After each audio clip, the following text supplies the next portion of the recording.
আল্লাহর নবী হাদিসের মধ্যে বলেছে যে তিনটা জিনিসের দিকে তাকাইলেই সওয়াব। সুবহানাল্লাহ। কয়টা জিনিস? কিচ্ছু করতে হবে না, শুধু তাকাবে।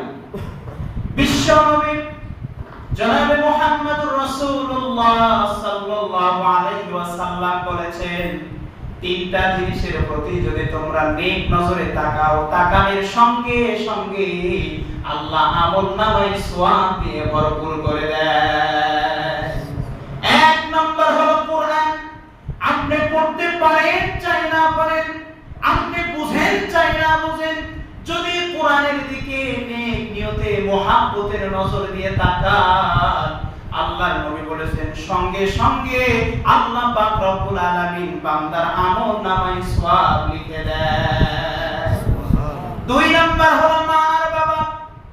কেউ যদি তার মা আর বাবার দিকে নেক নজরে তাকায়, বিশ্ব নবী হাদিসের মধ্যে বলেছে আল্লাহ পাক রব্বুল আলামিন সঙ্গে সঙ্গে ওই বান্দার আমলনামায় একটা কবুল হজের সওয়াব আল্লাহ তাআলা বান্দার আমলনামায় লিখে দেয়। তিন নাম্বার হলো কাবা, বাইতুল্লাহ। এই বাইতুল্লাহর দিকে যদি কেউ নেক নজর দিয়ে তাকায়, মুহাব্বতের সহিত যদি বাইতুল্লাহর দিকে তাকায়, আল্লাহর নবী হাদিসের মধ্যে বলেছে আল্লাহ পাক রব্বুল আলামিন বান্দার আমলনামায় সওয়াব লিখে দেয়। বলেন সুবহানাল্লাহ। তাহলে বাইতুল্লাহ আল্লাহর ঘর কাবা, এই কাবার ইতিহাস, কাবার ফজিলত, কাবা কেমনে আল্লাহ তাআলা সৃষ্টি করলেন, আজকের জুমার আলোচনা হলো এটা। আসলে এই কাবার নাম কেন কাবা করা হলো, কাবার নাম কেন কাবা রাখা হলো, এইটা যদি আমি আর আপনি বুঝতে চাই, তাহলে আমার আপনার তাফসীর নিয়ে গবেষণা করতে হবে, তাফসীর ঘাটতে হবে, তাফসীর নিয়ে আলোচনা করতে হবে। এই কাবার নাম কেন কাবা করা হলো, এই সম্পর্কে ইমাম কুরতুবী রাহমাতুল্লাহ আলাইহি তাফসীরে ইবনে কুরতুবী, তাফসীরে ইবনে কুরতুবীর ভিতরে 6 নম্বর খণ্ড 325 নম্বর পৃষ্ঠা, পবিত্র কুরআনুল কারীমের মাইদা, সূরাতুল মাইদা 5 নম্বর সূরার 97 নম্বর আয়াতে কারিমার তাফসীর করতে যায় ইমাম কুরতুবী রাহমাতুল্লাহ আলাইহি লেখে, কাবা শব্দের অর্থ হলো 4 কোণ বিশিষ্ট। কয় কোণ? জোরে বলেন কয় কোণ? বলেন তো আমাদের মসজিদে কয়টা কর্নার আছে? 4টা কর্নার আছে। কাবা শব্দের অর্থ হলো 4 কোণ বিশিষ্ট। ইমাম কুরতুবী রাহমাতুল্লাহ আলাইহি বর্ণনা করে, এ দুনিয়ার মানুষ তোমরা শোনো রে, আল্লাহ পাক রব্বুল আলামিন এই দুনিয়ার জমিনে মানুষ সৃষ্টি করার আরো 2000 বছর আগে ফেরেশতাদের দিয়া আল্লাহ পাক রব্বুল আলামিন কাবা নির্মাণ করেছে। ইমাম কুরতুবী তাফসীরের ভিতরে লেখেন, ওই সময় আরবের সমস্ত ঘরগুলো ছিল গোল, কিন্তু কাবার 4টা কর্নার ছিল, এইজন্য কাবাকে কাবা বলা হয়। তিনি আরো একটা অভিমত ব্যক্ত করেছেন।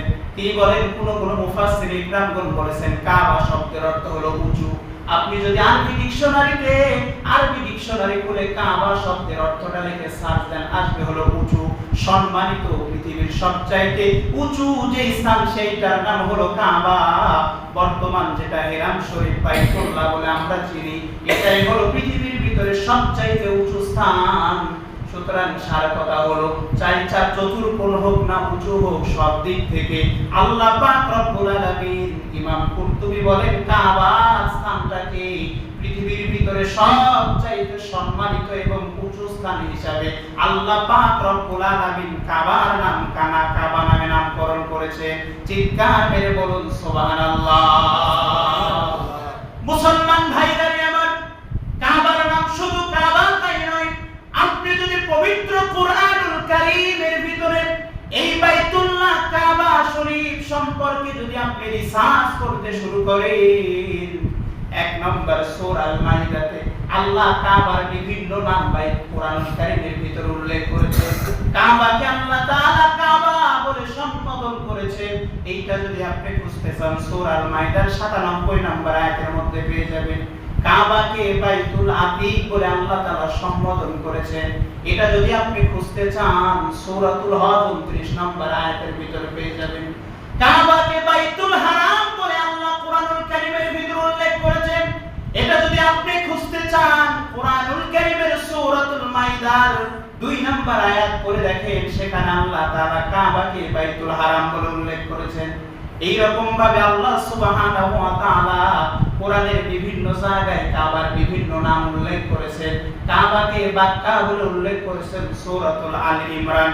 খুলে দেখবেন সূরা আল ইমরান 96 নম্বর আয়াতে আল্লাহ বলছেন, সুতরাং সম্মানিত মুসলমান, কাবার নাম শুধু কাবা নয়, কাবার নাম হলো কাবা, কাবার নাম হলো বাইতুল আতিক, কাবার নাম হলো আল বায়াত, কাবার নাম হলো বাইতুল হারাম, কাবার নাম হলো কাবার নাম। এরকম ভাবে অনেক নাম বর্ণনা করছে। সম্মানিত হাজিরিন, এবার আসুন কাবার ফজিলত কি আর কাবার গুরুত্ব কি আর মহত্ব কি। কাবার যদি ফজিলত সম্পর্কে আপনি জানতে চান, কুরআনুল কারীম কোরআন সূরা আল ইমরান 96 নম্বর আয়াতে আল্লাহ বলেন, ইন্না আউওয়ালা বাইতিন উদিআ লিন-নাস লাল্লাযী বিবাক্কাতা মুবারাকান ওয়া হুদাল লিল আলামিন। আল্লাহ তাআলা বলেন, নিশ্চয় আমি কাবাকে পৃথিবীর ভিতরে সর্বপ্রথম ঘর হিসেবে নির্মাণ করেছি। কেন নির্মাণ করেছে জানো? লাল্লাযী বিবাক্কাতা মুবারাকান ওয়া হুদাল লিল আলামিন। এই কাবা হলো বরকতময়, আর এই কাবা হলো বিশ্ববাসীর জন্য। আল্লাহ পাক রব্বুল আলামিন বলেন, এই কাবা হলো বিশ্ববাসীর জন্য। আল্লাহ পাক রব্বুল আলামিন কাবাকে হিদায়াতের মাখরাজ বানিয়ে দিয়েছেন। বলেন সুবহানাল্লাহ। মুসলমান ভাইরা আমার, শুধু তাই নয়, কাবাকে কেন্দ্র করে রব্বুল আলামিন দিন এবং রাত, অর্থাৎ রাত এবং দিন, সকাল থেকে শুরু করে সন্ধ্যা পর্যন্ত, সন্ধ্যা থেকে শুরু করে ফজর পর্যন্ত, এই কাবাকে কেন্দ্র করে আল্লাহ পাক রব্বুল আলামিন দুনিয়ার জমিনে কাবাকে কেন্দ্র করে কাবার উপরে আল্লাহ তাআলা 120টা রহমত নাযিল করে। বলেন সুবহানাল্লাহ। রাইসুল মুফাসসিরিন হযরত আব্দুল্লাহ ইবনে আব্বাস রাদিয়াল্লাহু তাআলা আনহু বর্ণনা করেছেন, আল্লাহ পাক রব্বুল আলামিন কাবাকে কেন্দ্র করে 120টা রহমত নাযিল করে। কয়টা? আরো জোরে বলেন কয়টা? এর মধ্যে যারা তাওয়াফ করে তাদের জন্য 60টা, আর যারা কাবাতে দাঁড়িয়ে দাঁড়িয়ে নামাজ পড়ে তাদের জন্য 40টা, আর যারা মুহাব্বতের সহিত কাবার দিকে তাকিয়ে থাকে এই সমস্ত মানুষের জন্য 20টা। এই সর্বমোট কাবাকে কেন্দ্র করে প্রত্যেকদিন সকাল এবং রাত্রে বেলা, সকাল থেকে শুরু করে সন্ধ্যা পর্যন্ত, আবার সন্ধ্যা থেকে শুরু করে ফজর পর্যন্ত আল্লাহ তাআলা কাবাকে কেন্দ্র করে ওয়ান টাইম 24 ঘন্টা 120টা রহমত নাযিল করে। চিৎকার মেরে বলুন সুবহানাল্লাহ। শুধু কি তাই নয়, হযরত আবু হুরায়রা রাদিয়াল্লাহু তাআলা আনহু বর্ণিত সহিহুল বুখারী হাদিস নাম্বার 1189 নম্বর হাদিস, সহিহুল বুখারী খুলে দেখবেন, সর্বাধিক হাদিস বর্ণনাকারী সাহাবী হযরত আবু হুরায়রা রাদিয়াল্লাহু তাআলা আনহু বর্ণনা করেছেন, এ দুনিয়ার মানুষ তোমরা শোনো রে, আল্লাহর নবী তার পবিত্র জবান দিয়ে বলেছেন, তোমরা যদি কাবাকে তাওয়াফ করার জন্য বাড়ি থেকে বাহির হও, এই কাবাকে ভ্রমণ করার কারণে, জিয়ারত করার উদ্দেশ্যে বাড়ি থেকে বাহির হওয়া, এটা হলো একটা ইবাদত। বলেন সুবহানাল্লাহ। হযরত আবু হুরায়রা রাদিয়াল্লাহু তাআলা আনহু বলেন, আল্লাহর নবী তার পবিত্র জবান দিয়ে বলেছেন, পৃথিবীর ভিতরে 3টা মসজিদের উদ্দেশ্যে সফর করা ইবাদত। কয়টা? জোরে বলেন কয়টা? 1 নম্বর হলো বাইতুল্লাহ, যেটা হলো আল্লাহর ঘর। 2 নম্বর হলো মসজিদে নববী, যেটা নির্মাণ করেছেন মুহাম্মাদুর রাসূলুল্লাহ সাল্লাল্লাহু আলাইহি ওয়াসাল্লাম। আর 3 নম্বর হলো যেটা ফিলিস্তিন, যেটা নিয়ে মুসলমান আর ইহুদির মধ্যে দ্বন্দ্ব, বাইতুল আকসা। এই 3টা মসজিদের উদ্দেশ্যে যদি কেউ বাড়ি থেকে বাহির হয়, আল্লাহ পাক রব্বুল আলামিন বান্দার আমলনামায় সওয়াব লিখে দেয়। মুসলমান ভাইদের আমার, শুধু তাই নয়, কাবার যদি ফজিলত বর্ণনা করে ইবনে মাজাহ খুলে দেখবেন, হাদিস নাম্বার 1406 হযরত জাবির রাদিয়াল্লাহু তাআলা আনহু বর্ণনা করে, এই দুনিয়ার মানুষ তোমরা শোনো রে, আল্লাহর নবী তার পবিত্র জবান দিয়ে বর্ণনা করেছে, আল্লাহর কোন বান্দা যদি এক রাকাত নামাজ বিশ্ব নবীর মসজিদে নববীতে পড়ে, আল্লাহর নবী বলেছে আল্লাহ পাক রব্বুল আলামিন ওই বান্দার আমলনামায় 1000 রাকাত নামাজের সওয়াব দেয়। বিশ্ব নবীর মসজিদে নববীতে এক রাকাত নামাজ পড়লে 1000 রাকাত নামাজের সওয়াব। হযরতে জাবের রাদিয়াল্লাহু তাআলা বর্ণনা করে, এ পৃথিবীর মানুষ তোমরা শোনো রে, কেউ যদি আল্লাহর ঘর বাইতুল্লাহতে এক রাকাত নামাজ পড়ে রে, আল্লাহ তার আমলনামায় 1 লক্ষ নামাজের সওয়াব লিখে দেয়। এই হলো কাবার ফজিলত। যদি আরো বর্ণনা করে আরো আছে কাবার ফজিলত, এত ফজিলত এই কাবাকে কেন্দ্র করে আমার আল্লাহ পাক রব্বুল আলামিন 120টা রহমত 24টা ঘন্টা কাবাকে কেন্দ্র করে আল্লাহ নাযিল করে। এই জন্য আল্লাহ কোরআনের মধ্যে বলেছেন লাল্লাযী বিবাক্কাতা মুবারাকান ওয়া হুদাল লিল আলামিন, আমি এই কাবাকে একেবারে আমি আল্লাহ আমার খাস রহমত সব সময় বর্ষণ করি। চিৎকার মেরে বলুন সুবহানাল্লাহ। মুসলমান ভাইরা আমার, এবার আমরা কাবার একটু ইতিহাস জানি। আল্লাহ তাআলা কাবাকে কেমনে সৃষ্টি করলেন। আল্লাহ পাক রব্বুল আলামিন ডাক দিয়ে বলে দুনিয়ার মানুষ শোনো রে, এই কাবাকে কেন্দ্র করে আমি কিন্তু সব কিছু আসমান জমিন সৃষ্টি করেছি। এটা আমার কথা নয়, আপনি তাফসীর খুলে দেখবেন। আসলে আল্লাহ তাআলা সর্বপ্রথম আসমান আর জমিন সৃষ্টি করে নাই, আল্লাহ তাআলা সর্বপ্রথম একটা মুক্তার দানা সৃষ্টি করেছেন। বলেন সুবহানাল্লাহ। ইমাম ইবনে রজব ইবনে হাম্বল রাহমাতুল্লাহি আলাইহি ইবনে তাফসীর ইবনে রজবের ভিতরে প্রথম নাম্বার খণ্ড 549 নম্বর পৃষ্ঠার ভিতরে সুন্দর করে বর্ণনা করে আল্লাহ পাক রব্বুল আলামিন সর্বপ্রথম একটা মুক্তা সৃষ্টি করে। আল্লাহ তাআলা এই মুক্তা সৃষ্টি করার পরে একদিন আল্লাহ তাআলা তার কুদরতি নজর যখন মুক্তার উপরে দেয়, সঙ্গে সঙ্গে মুক্তা গলে একেবারে পানিতে পরিণত হয়ে যায়। চিৎকার মেরে বলুন সুবহানাল্লাহ।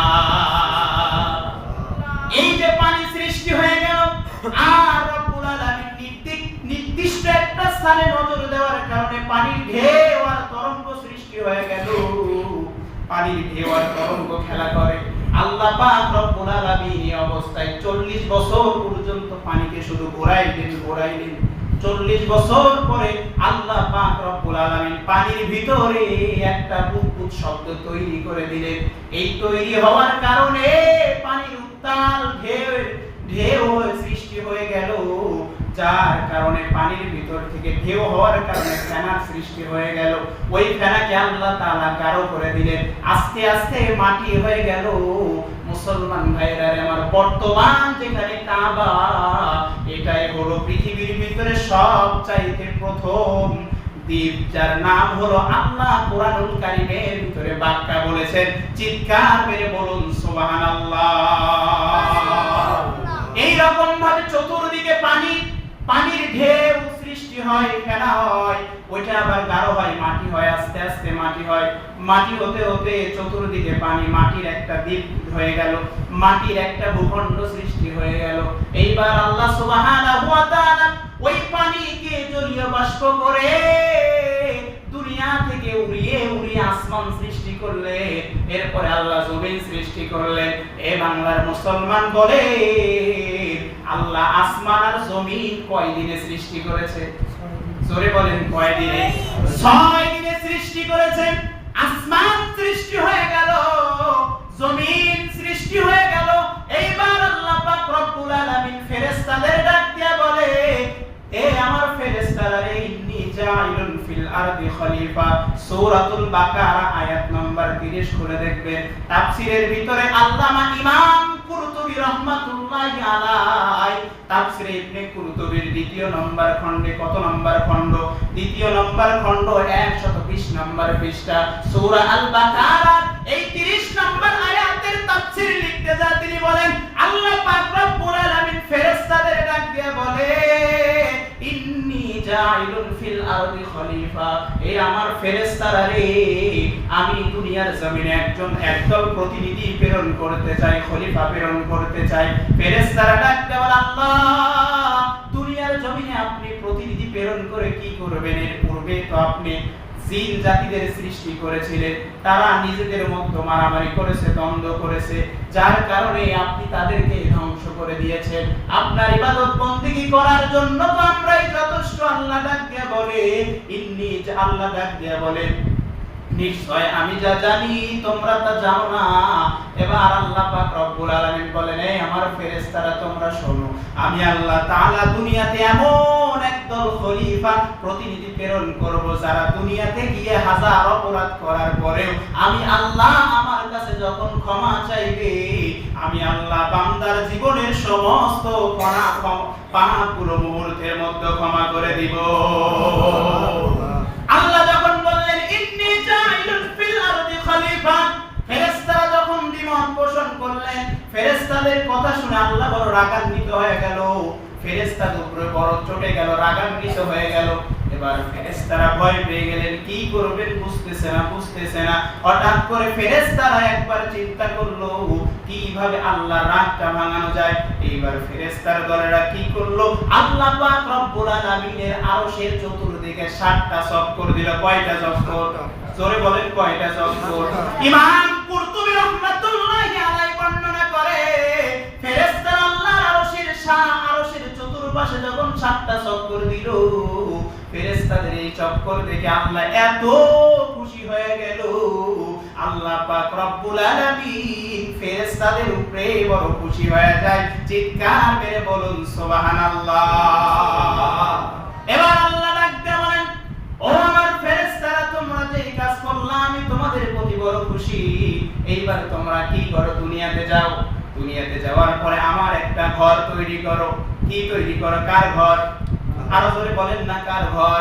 আল্লাহ বললেন, ও ফেরেশতারা যাও দুনিয়াতে যাও, আমার একটা ঘর তৈরি করো। আমার ঘর তৈরি করার পরে তোমরা যে এরকম ভাবে আমাকে সন্তুষ্ট করার জন্য আমার আরশের চতুর্পাশে 7টা চক্কর দিছো, আমি আল্লাহ আমি বড় খুশি হয়ে গেছি। এইরকম ভাবে আমার বান্দারা হাজার হাজার গুনাহ করবে, গুনাহ করার পরে আমার ওই ঘরের যখন চতুর্পাশে 7টা চক্কর দিবে, আল্লাহর নবী হাদিসের মধ্যে বলেন, আল্লাহ হাজ্জু মাবরুর লাইসা লাহু জাযাউ ইল্লাল জান্নাহ, যেই ব্যক্তি একমাত্র আল্লাহকে রাজি এবং খুশি করার জন্য বাইতুল্লাহ তাওয়াফ করে, বিশ্ব নবী তার পবিত্র জবান দিয়ে বলেছে, আল্লাহ পাক রব্বুল আলামিন ওই বান্দার জীবনের সব গুনাহগুলো মাফ করে নিষ্পাপ মাসুম বাচ্চার মতো আবার তাকে বাড়িতে ফিরায়া দেয়। এই জন্য মুসলমান, আমাদের যার সামর্থ্য আছে, জীবনে একবারের জন্য হলে হজ করা ফরজ। কথা বলেন ঠিক কিনা? আল্লাহ পাক রব্বুল আলামিন আমাদেরকে যেন বাইতুল্লাহ না দেখায়, নিজে চোখে না দেখায়, মৃত্যু দিয়ে না। বলেন আমিন। আরো জোরে জোরে বলেন না আমিন।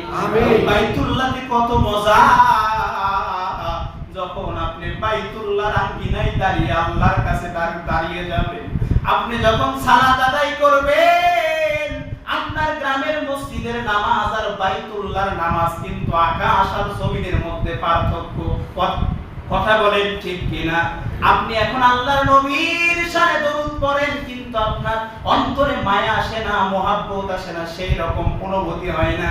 কিন্তু আল্লাহর নবীর যখন রওজা মুবারকের সামনে দাঁড়িয়ে সশরীরে বলবেন, আসসালাতু ওয়াসসালামু আলাইকা ইয়া রাসূলুল্লাহ, তখন আপনার মনে অজান্তেই চোখ দিয়ে দরদর করে পানি চলে আসবে।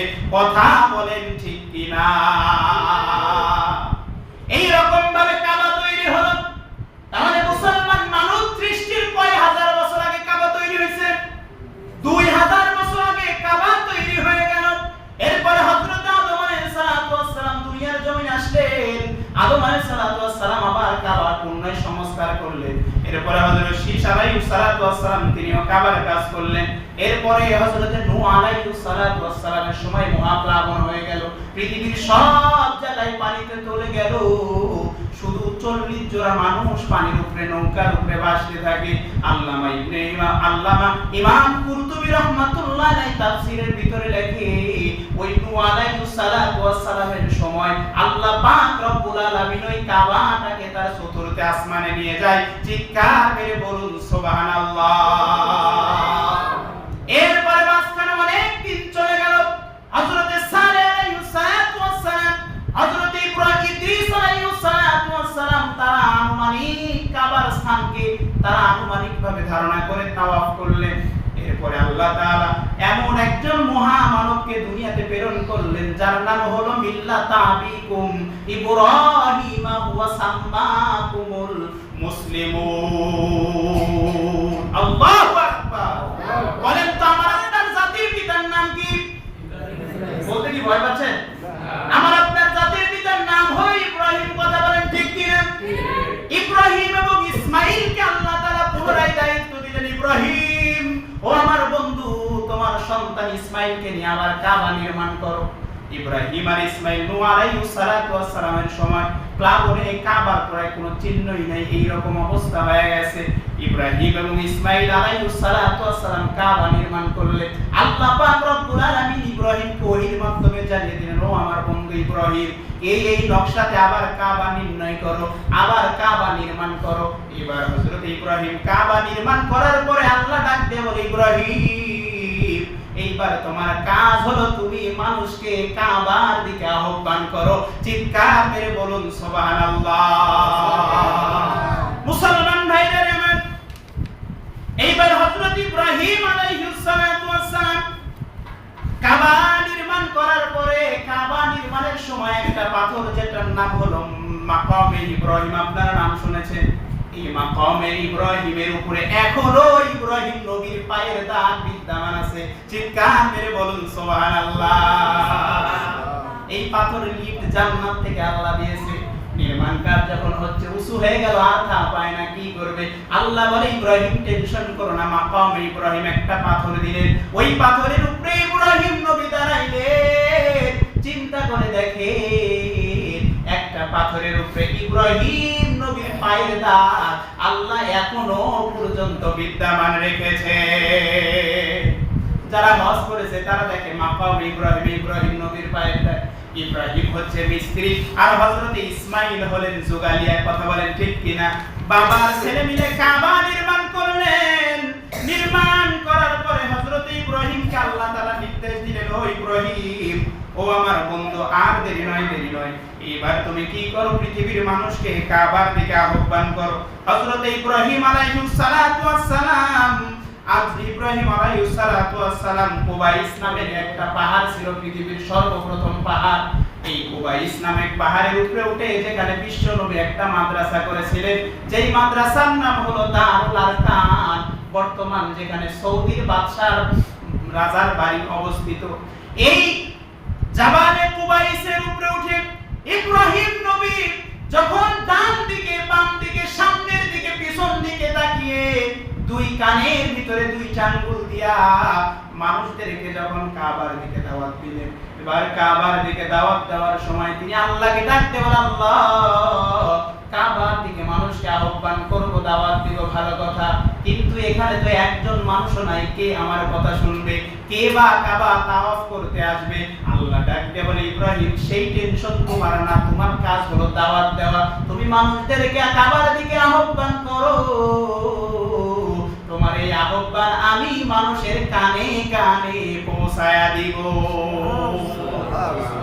এই যে ইব্রাহিম নবীর আহ্বান এখনো পর্যন্ত আমার আপনার কানের কাছে বাজে কি বাজে না? জোরে বলেন না, বাজে কি বাজে না? শুধু বাজে নয়, এমন একটা আহ্বান যাদের সামর্থ্য আছে, আল্লাহর নবী বলেছেন, সে যদি হজ না করে মারা যায়, সে ইহুদি হয়ে মারা যায়, চাই নাসারা হয়ে মারা যায়, আমি নবী আমার কোনো যায় আসে না। নাউজুবিল্লাহ বলে। আমাদের সমাজের মধ্যে অনেক মানুষ আছে যাদের শুধু একবার নয় কয়েকবার হজ করার মতো সামর্থ্য আছে, এরপরেও হতভাগা একবার জীবনে কখনো কল্পনাও করে না আমাকে কাবায় গিয়ে হজ করতে হবে। কথা বলেন ঠিক কিনা? আমরা বাড়ির পিছে দৌড়াই, আমরা গাড়ির পিছে দৌড়াই, আমরা নারীর পিছে দৌড়াই, দুনিয়ার সম্মানের পিছনে দৌড়াই, কিন্তু মুসলমান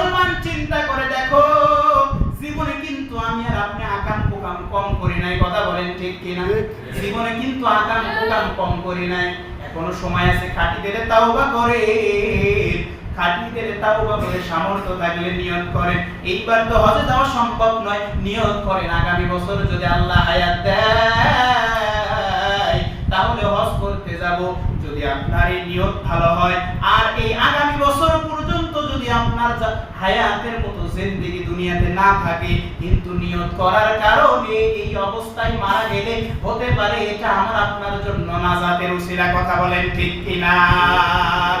মনে বড় আশা ছিল যাব মদিনায়, মনে বড় আশা ছিল যাব মদিনায়। সালাম আমি করব গিয়ে নবীর রওজায়, মনে বড় আশা ছিল যাব মদিনায়, মনে বড় আশা ছিল যাব মদিনায়।